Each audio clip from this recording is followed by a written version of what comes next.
చాలా స్పష్టంగా honourable high court మరి ఆదేశాలు మరి అదేవిధంగా తీర్పునిచ్చింది. 4 వారాల లోపల ఏవైతే పిటిషన్స్ ఉన్నాయో మరి పిటిషన్స్ని కూడా దానిపైన నిర్ణయం తీసుకోవాలని చెప్పేసి కూడా మరి చెప్పడం జరిగింది. మరి నేను ఈరోజు ఈ సందర్భంగా మరి ఇది సరైన సమయం సందర్భం వచ్చింది కాబట్టి మాకు స్పీకర్ గారి పైన సంపూర్ణమైన నమ్మకం విశ్వాసం ఉన్నది. మా పిటిషన్స్ ఈ ముగ్గురు శాసనసభ్యులు అయితే ఉన్నారో దానం నాగేందర్ గారు, కడియం శ్రీహరి గారు, తెల్ల వెంకట్రావు గారితో పాటు మిగతా 7 శాసనసభ్యుల యొక్క పిటిషన్స్ కూడా స్పీకర్ గారి దగ్గర ఉన్నాయి.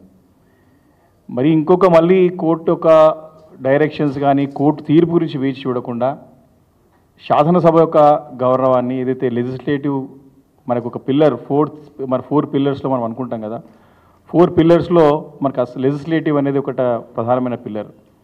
మరి దాని యొక్క గౌరవాన్ని దాని యొక్క ఔన్నత్యాన్ని కాపాడాల్సిన బాధ్యత ఈరోజు స్పీకర్ గారి పైన ఉన్నది.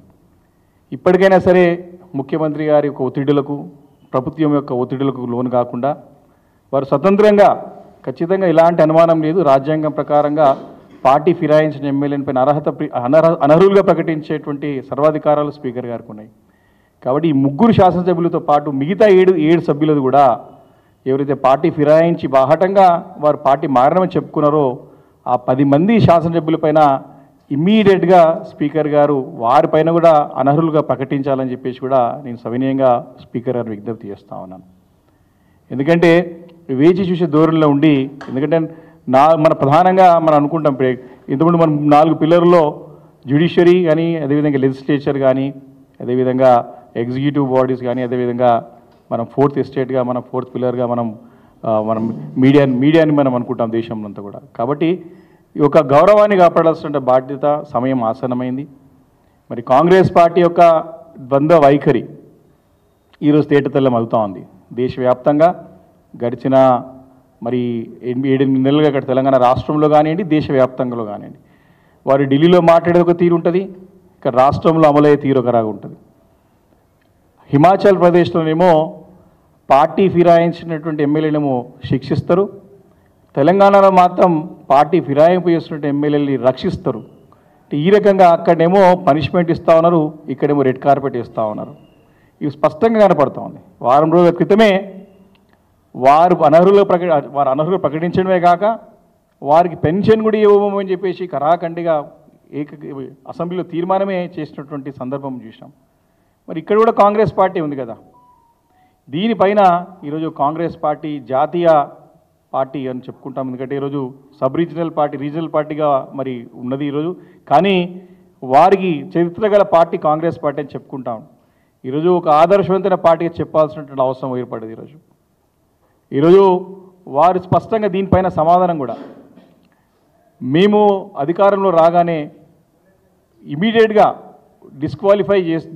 ఆటోమేటిక్గా డిస్క్వాలిఫై అయ్యేటట్టు చట్టం తీసుకొస్తామని చెప్పేసి పదే రాహుల్ గాంధీ గారు అనేక సభలు చెప్పడం చూసినాం. వారి మేనిఫెస్టోలో పెట్టుకున్నారు.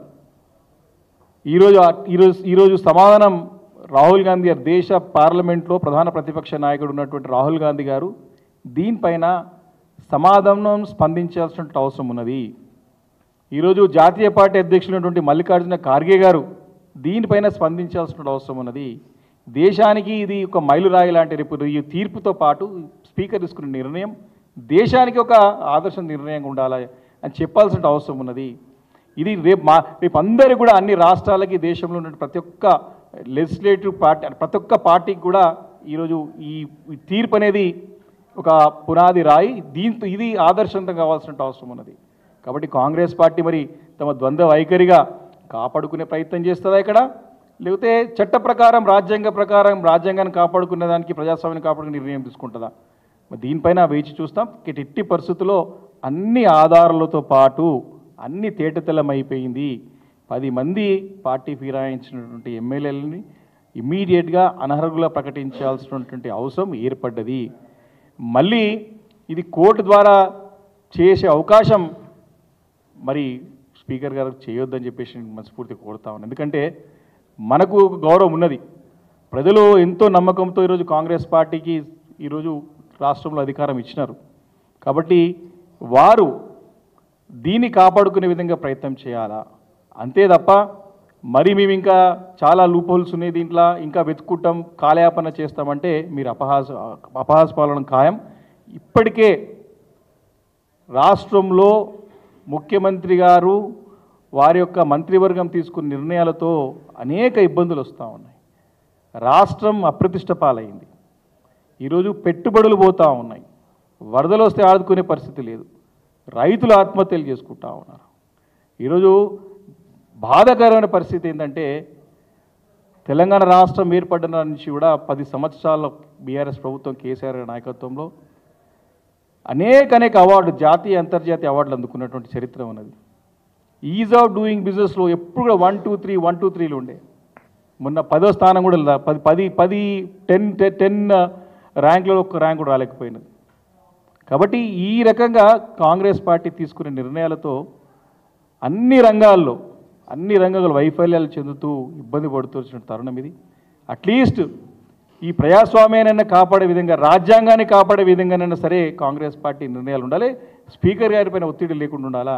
స్పీకర్ గారు స్వతంత్రంగా ఇండిపెండెంట్గా వ్యవహరించాలని చెప్పేసి కూడా మీ బీఆర్ఎస్ పార్టీ తరఫున వారిని కోరుతా ఉన్నాం. కాబట్టి న్యాయస్థానాలపైన మా సంపూర్ణమైన నమ్మకాన్ని మొదటి నుంచి కూడా మా విశ్వాసాన్ని మేము వ్యక్తం చేస్తూనే ఉన్నాం. మా పార్టీ అధినేత కేసీఆర్ గారు, మా పార్టీ కార్యనిర్వాహక అధ్యక్షులు కేటీఆర్ గారు పదే చెప్పినారు, సుప్రీంకోర్టు ఒక తీర్పు స్పష్టంగా ఉన్నది, 100 రోజుల్లో నిర్ణయం తీసుకోవాలా, నిర్ణయం కూడా మరి చట్టానికి లోబడి ఉండాలని చెప్పి పదే చెప్పినారు. ఖచ్చితంగా వీటికి ఉప ఎన్నికలు రాబోతా ఉన్నాయి అని చెప్పినటువంటి సందర్భం నిజం కాబోతా ఉన్నది. కాబట్టి ఇప్పటికైనా సరే నిష్పక్షపాతంగా మరి దీన్ని ఇండిపెండెంట్గా వారి సొంతంగా మరి స్పీకర్ గారు నిర్ణయం తీసుకోవాలని చెప్పేసి కూడా నేను కోరుకుంటూ, మరి తప్పకుండా చట్టం అనేది మరి మాకున్నది. ఖచ్చితంగా డెఫినెట్గా 100% పూర్తి విశ్వాసం ఉంది మాకు. ఇటు లెజిస్లేచర్ యొక్క ఔన్నత్యాన్ని కాపాడాలి స్పీకర్ అని చెప్పేసి నేను కోరుతా ఉన్నాను. Thank you.